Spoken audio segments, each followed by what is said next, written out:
and welcome to the Wellness with Juanita podcast. I'm your host, Juanita Nagai, an American living in Japan for 20 years. I've gone through some massive life changes and crises in my 20 years here. At its bleakest, I felt very isolated, alone, and helpless in the face of what was happening. I relied on alcohol and cigarettes to get through it the best I knew how, which worked until it didn't, and everything fell apart. I made it through with a little help from my friends, a fledgling mindfulness practice, and learning how to become my own strongest ally. I quit drinking and smoking, worked my way through my grief, found ways to forgive, created new connections, and started a regular exercise, meditation, and self-care routine. I've also become a national board certified health and wellness coach along the way, and developed a desire and passion to help others on their own personal journeys. This podcast is all about change, growth, healing yourself, learning how to get back up after life kicks you down, and exploring mindfulness and self-compassion as incredible tools available to each and every one of us to do just that. Hello, and welcome to the Wellness with Juanita podcast. I'm your host, Juanita Nagai. Today, I want to talk about expectations, acceptance, and mindset. All three of these concepts or these things have kind of been really prevalent or coming up a lot in my life lately. And I know that that is a lot of different things, but I believe that they are all connected and intertwined and kind of come together or maybe work together or don't work against each other in lots of different ways that are really important and really can affect the way that we move and act in our worlds. So I'd like to just kind of explore them. Bear with me. If you are here listening to this podcast, chances are you are also curious about how you can best live life in a healthy, happy, fulfilling way. And so that is where I am going to attempt to guide the discussion today. I think this first kind of popped into my mind as I was running the other morning. Now, if you are in Japan, like me, I am recording this at the end of summer. We're already into September. However, it's still summer. It's really, really hot. And so my running routine over the hottest months of the summer became to wake up really, really early, like 5:30, 5:45 if I could, and just put on my gear and get out the door. And so hopefully I would be home by 6:30, 6:45 to wake up my kids and do the whole morning routine thing. Now, that is something that I am going to completely pat myself on the back about and feel proud of myself for. But in all honesty, I never in a million years would have thought to do that myself. Even after establishing my running habit, last summer, I just gave up and I just said, it's too hot. Like, that's heat stroke conditions. It's just simply too hot, too humid, too crazy Japanese summer. And I rode my exercise bike instead, which is also completely valid. Great choice. I was still getting in my cardio. I don't regret that decision. I don't feel bad about it. I don't look down or judgmental on my last year's self. And it was actually a client that I was working with last summer that actually began a running regimen and got inspired to take up running again over the summer. And her diligence and her ability to do that. She started running over the hottest months of the summer because she got up at 5:30 and was out the door doing it. She really inspired me and she showed me, hey, here's a thought. You could just get up early and go running when it's not quite so hot out. So I didn't even think to do that myself. I totally credit her and her journey that I guided her on last summer with inspiring me with even the thought that that was even a possibility. So this leads into this idea of mindset and or expectations, or just simply maybe the idea of what we believe is true or believe is possible in the first place.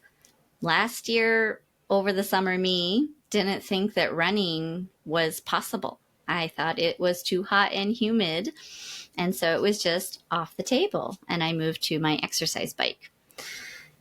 This year, me had an experience with someone that showed me what was possible, that there was a possibility that if I really, really prioritized and valued my running regimen, I could continue in a new and different way.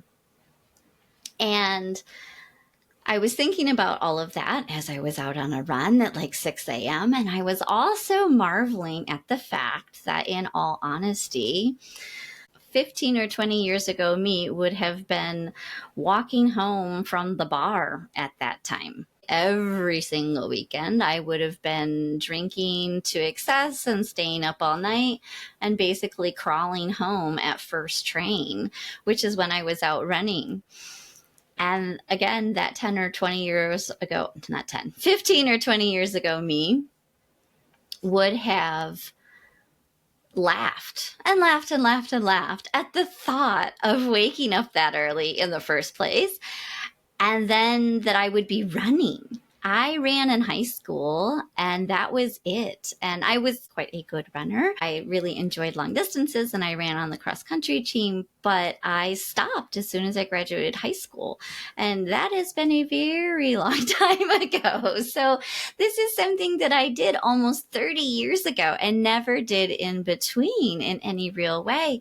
So in my mind, it was just impossible. There is no way I could take up running again. I was also living a very unhealthy lifestyle. In addition to the excessive drinking, I was also smoking heavily. So that also impacted my belief in being able to do any kind of exercise, especially cardiovascular exercise using my lungs.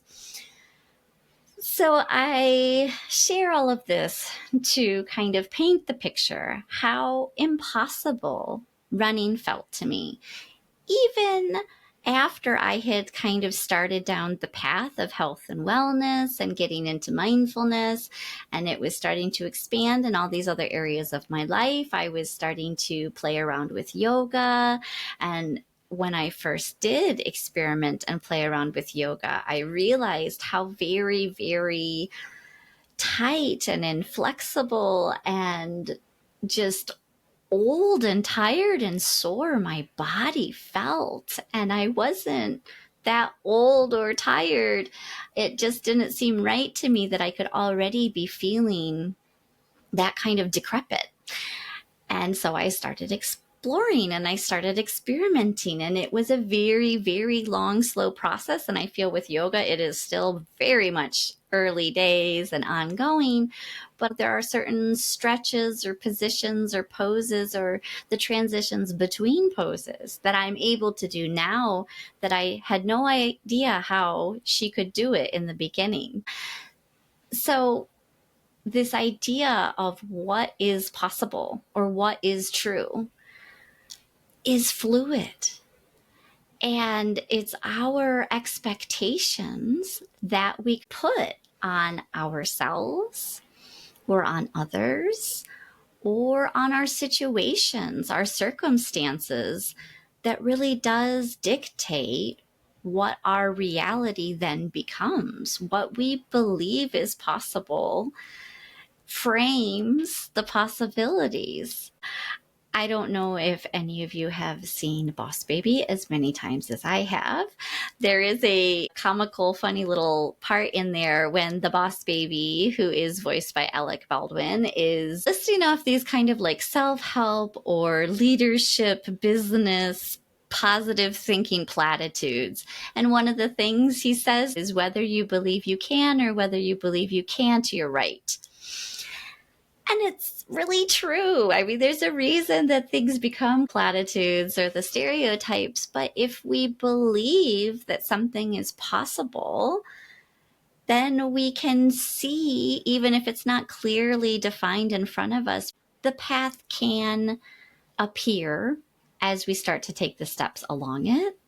But if we think that something is impossible and that it's just off the table, we're not even going to look in the direction of that path, that shadowy path that might start to appear. We're just not even going to turn our heads in that direction. Just like last summer, I just didn't even consider running at all. It was just out of sight, out of mind, out of mind, out of mind. And so this is what kind of sparked the original playing around with this idea. And then I started thinking about those expectations that we do have for ourselves, for others, for our world, the world in general, and how our biggest disappointments and frustrations and the times that we struggle the hardest in life oftentimes stem from this gap between our expectations of the way we want to be or the way we think things should be, most definitely in air quotes, or the way that we expect others to behave or the things that we expect others to do. And those are three very different kettles of fish when we're thinking about expectations, but there's some kind of interplay between those expectations, what actually really happens, so reality, and then whether or not, or to what extent, we are able to come to terms with that gap, that discrepancy, and whether or not we are able to accept reality. So let's take ourselves as the first example. If we can absolutely have high standards for ourselves. I am not in any way saying that we should not seek to better ourselves or improve ourselves.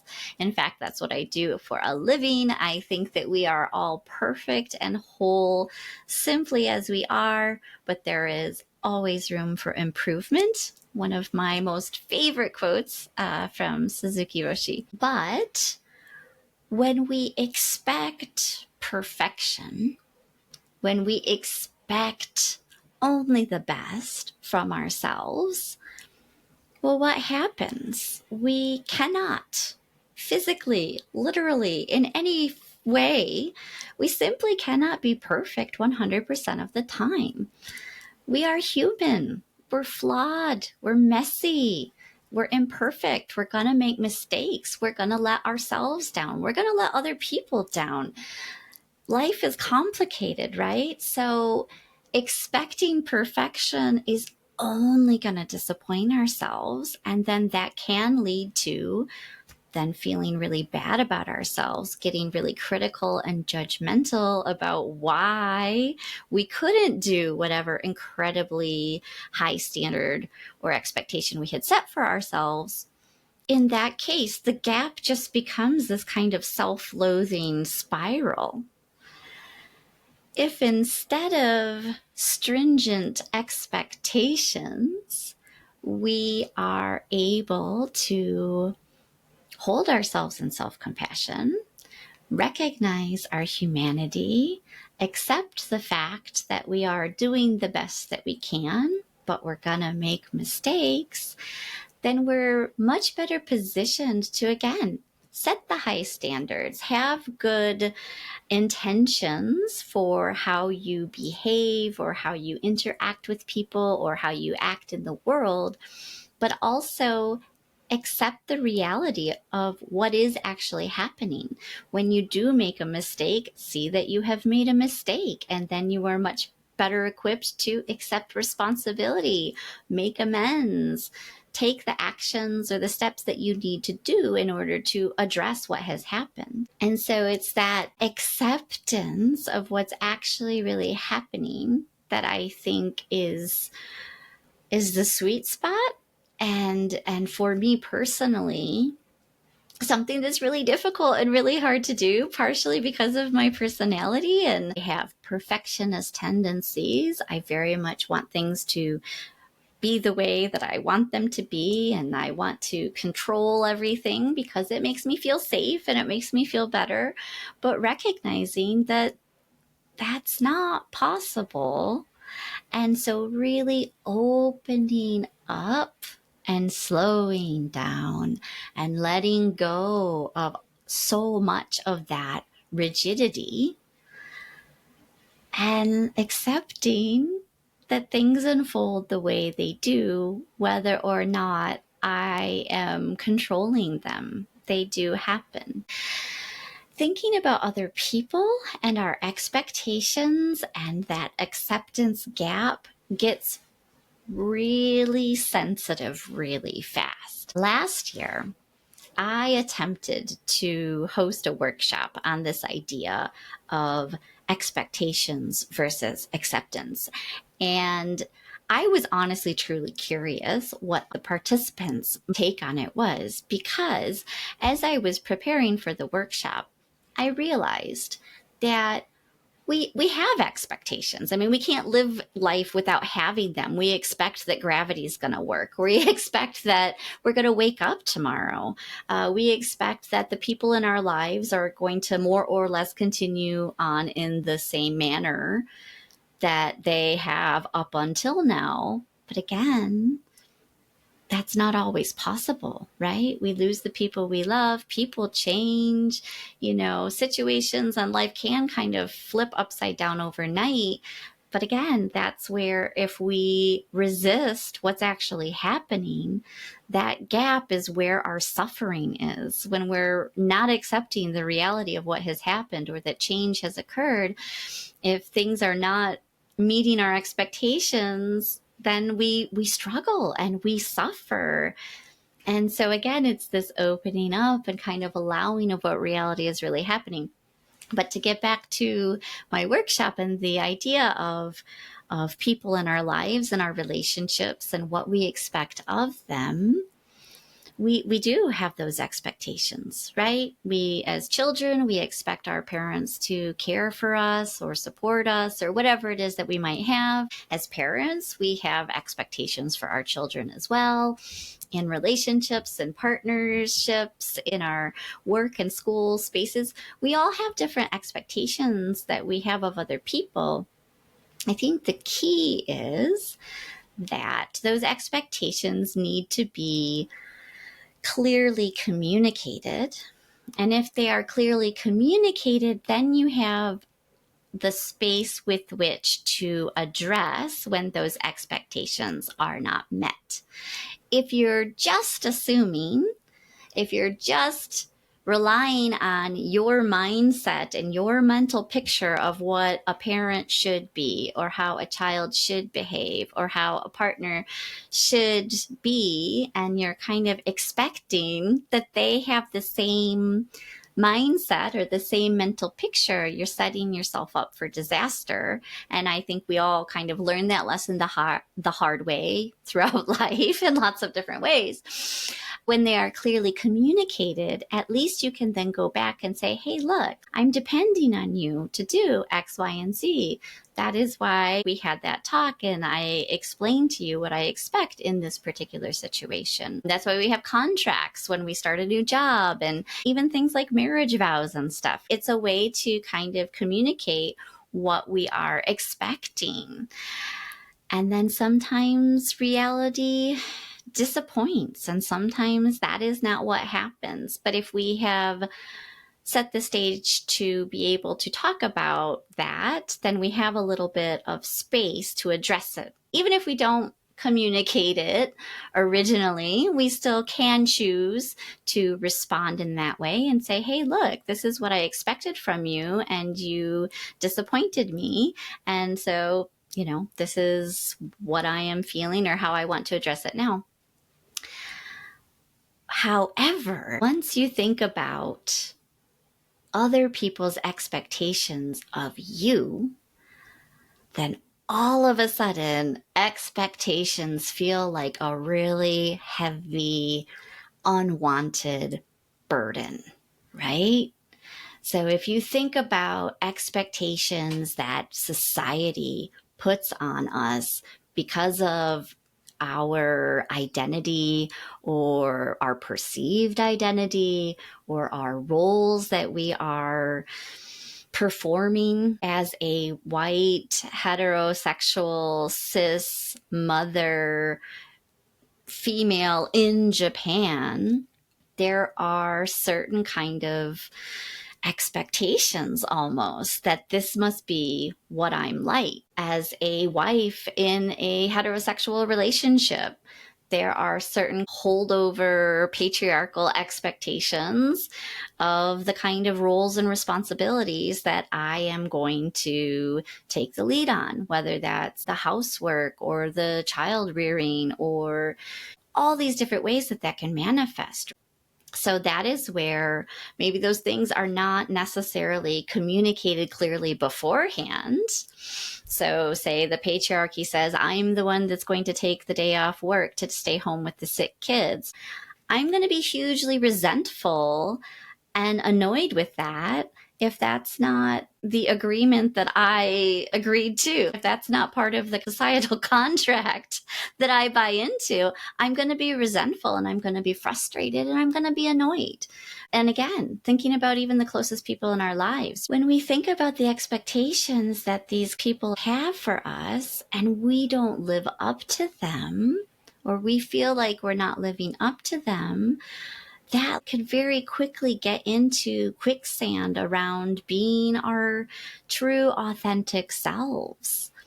Maybe this is again where the communication is really important, and we need to come back to that, and we need to be able to communicate to those people closest in our lives, like, yes, I am your wife, or I am your daughter, or I am your mother, but that doesn't mean X, Y, and Z. Who I am is more important than these societal roles or the expectations you have of me, and who my authentic true self is feeling this way.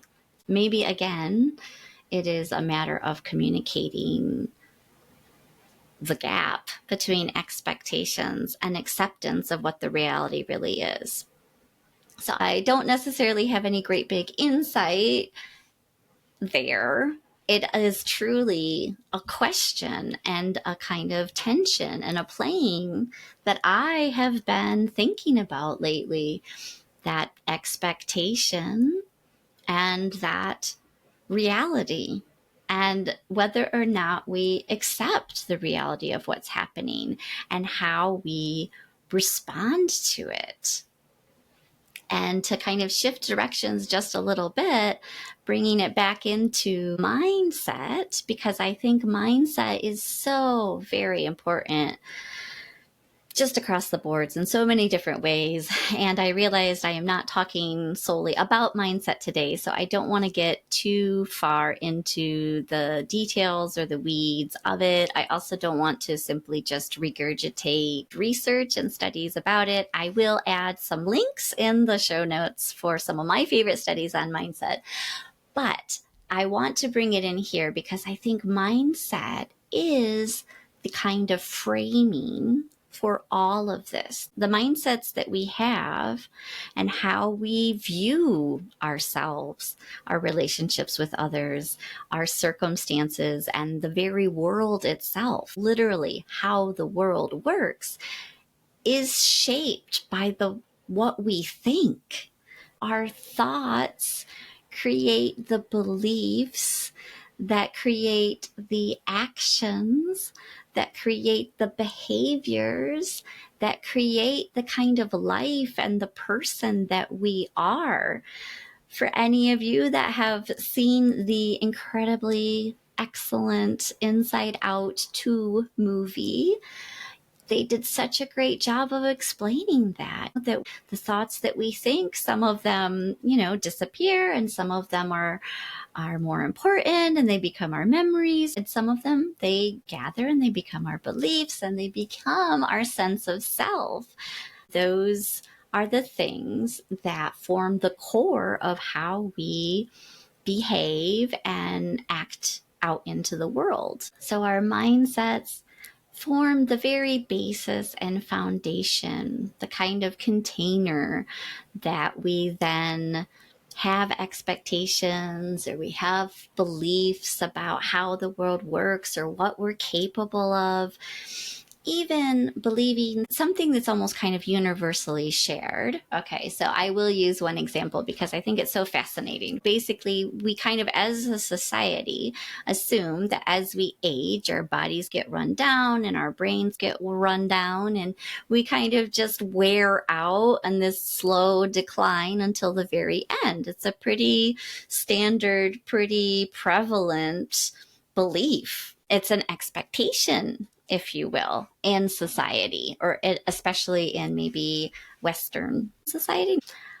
However, they have started to show that it is our mindset, the belief that we are going to wear down and run out, that is accelerating this process. So one of my very favorite examples was this guy that ran experiments with older people and park skiing. And they took a group of people that had no experience with park skiing. And park skiing is doing trick things like riding on rails and boxes and doing little jumps and flips and tricks. I started skiing when I was 4. I consider myself a fairly decent skier, but I've never park skied, and that would scare me, the thought of trying to do that. So they taught people, I think it was people from their mid-30s up until their mid-60s, with no experience of park skiing. They wanted to see if they could teach them how to do it.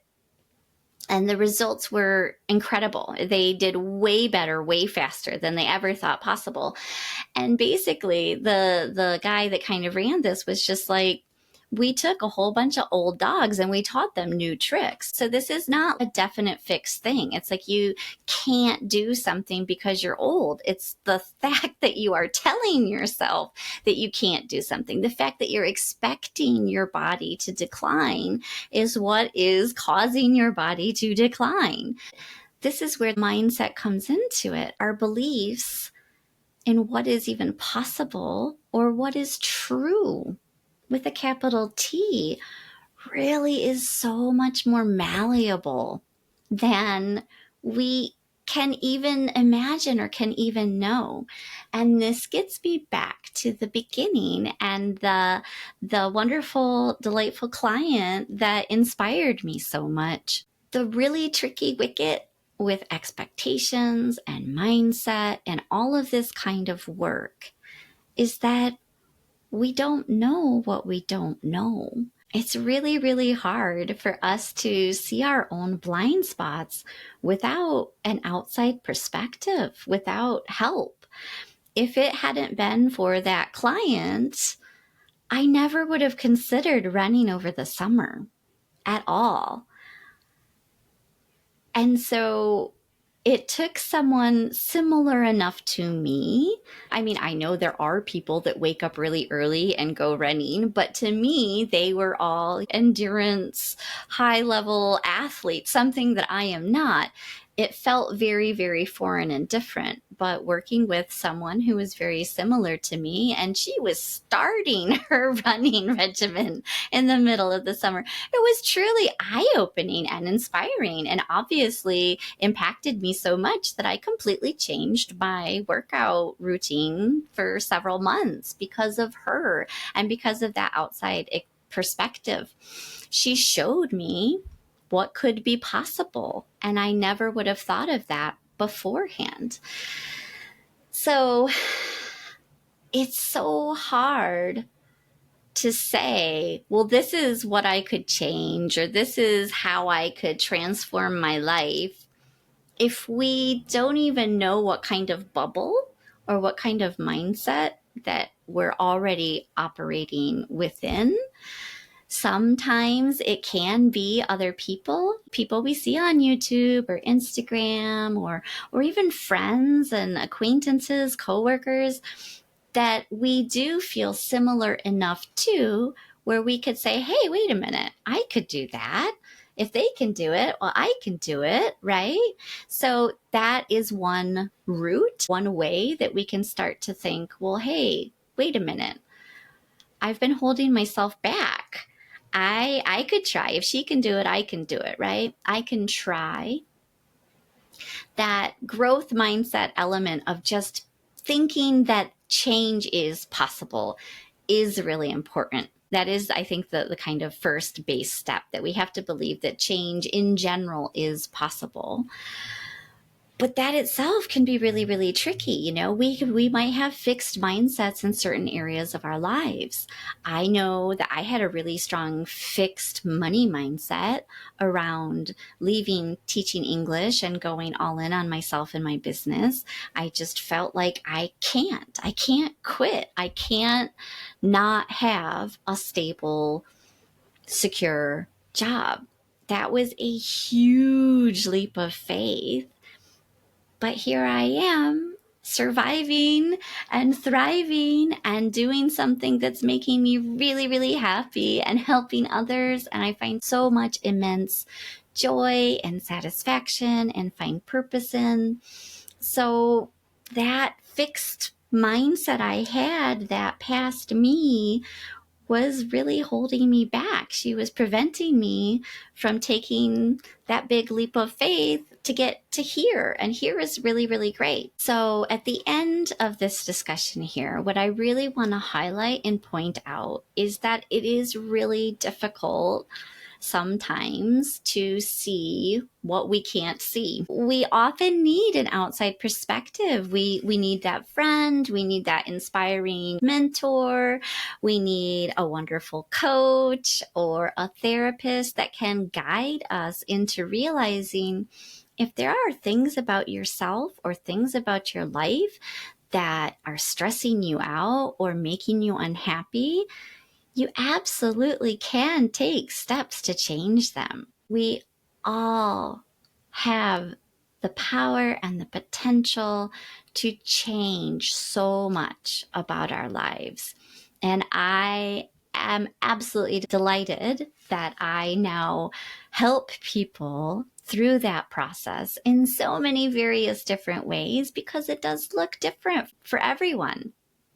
So my takeaway today and my question that I pose to all of you that have listened this far is, what area of your life, whether that's yourself, whether that's your health, your diet, your exercise, your emotional mental health, whether that's your relationships with others, wherever in your life you feel stuck or struggling, and we all have them, sometimes many more than one, scan your life and look for where you feel stuck or stressed, and zoom out. Try to take a huge step back and think, what am I believing here that might be holding me back? That is an excellent question to ponder. And as an extra credit bonus takeaway, what is one teeny tiny little step that I could take that would put me in the direction of where I want to go? If you're looking for ideas or you'd like to be inspired, I do offer complimentary discovery calls, and you can reach out to me via email or through my socials. You can always send me a DM. I look forward to hearing from you, and I'm always happy to receive comments, questions, and feedback on these episodes. So don't hesitate to reach out. I thank you so much for listening. And until next time, Take care.